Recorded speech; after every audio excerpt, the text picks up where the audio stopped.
On s'était bien préparé à quelque chose de difficile, mais il s'est avéré que c'était beaucoup plus compliqué qu'on le pensait. Et en fait, finalement, par la passion et le courage, on arrive à passer au-dessus de tout ça, quoi. Mais c'est parce que ça fait partie aussi de notre personnalité. Je m'appelle Laurence Mattei. Je m'appelle Sandra Gostoli et nous avons créé la Rome Orangerie Corse à Barret-Ali. J'ai fait un BTS en hôtellerie-restauration en Corse. Je suis partie sur la Côte d'Azur où j'ai travaillé une quinzaine d'années dans l'hôtellerie de luxe. Moi, je viens de la région niçoise. J'ai été décoratrice en céramique sur Valoris. On s'est rencontrés avec Sandra il y a une vingtaine d'années. Et puis, il y a eu cette idée en 2013 de créer une épicerie fine dans le Cap Corse, près de mon village natal. En 2019, pour des raisons de santé, on a dû revendre le fonds de commerce. La première expérience dans l'entrepreneuriat nous a beaucoup plu. Donc, le but était sur la commune de Barret-Ali et de trouver un nouveau projet. Pourquoi le rhum? Je suis issue d'une famille de marins cap-corsins. Mon père était capitaine au long cours et lors de ses voyages aux Antilles, il ramenait des bouteilles de rhum. Et il y a toujours ce souvenir. Ensuite, il y a mon expérience professionnelle où j'ai appris à travailler en fait les alcools, en cocktail, dans la cuisine. Et voilà, j'aimais beaucoup ça, c'était une passion en fait. D'où l'idée du projet actuel, le premier rhum arrangé en Corse. L'idée numéro 1 est de mettre en avant nos produits identitaires. On travaille les fruits comme le cédrat, la myrte et la mandarine. On va chercher directement chez le producteur.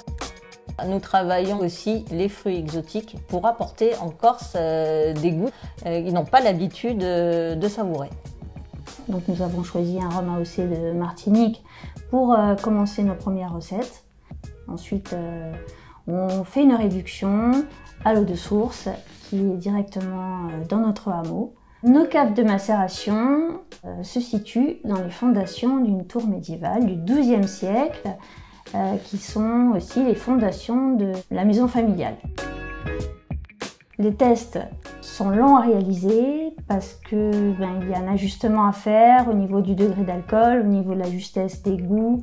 Ensuite, il faut un recul sur plusieurs mois pour savoir comment le produit évolue. Donc en attendant de pouvoir commercialiser nos rhums arrangés, pendant 2 ans, nous avons commercialisé des confitures à base de rhum, des pickles et des préparations pour tiponche.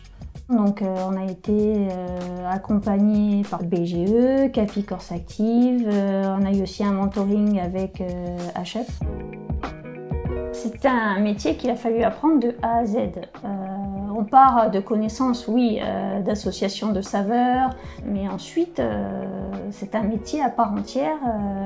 Il a fallu se documenter, il a fallu faire appel à des professionnels, chercher comment utiliser le matériel. Et il faut aller au bout des choses, donc il faut vraiment beaucoup de courage. C'est un projet aussi qui a été compliqué à mettre en place. On est au bout du bout dans le Cap Corse. Alors la logistique, c'est très compliqué. On n'est pas livré pour tout. On avait fait un business plan et en fait, il s'est avéré que tous les prix avaient augmenté. Au moment où on allait lancer nos premières cuvées, on n'avait pas de bouteilles. Donc il a fallu être réactif et trouver de nouvelles solutions. Au bout d'1 an de tests, on s'adressait à des professionnels, à des particuliers, des amateurs de rhum et en fait, on a fait des dégustations à l'aveugle. Et il s'est avéré que le produit plaisait énormément. Et donc, on s'est dit, si nous sommes sur la bonne voie, nous allons essayer d'aller jusqu'au bout pour réaliser notre projet. Et en avril 2022, nous avons commencé les ventes de nos produits. Nous sommes revendus en épicerie fine, chez les cavistes, chez les restaurateurs. Et nous recevons aussi des personnes directement dans nos caves où nous faisons des visites et dégustations sur place. C'est bon ça!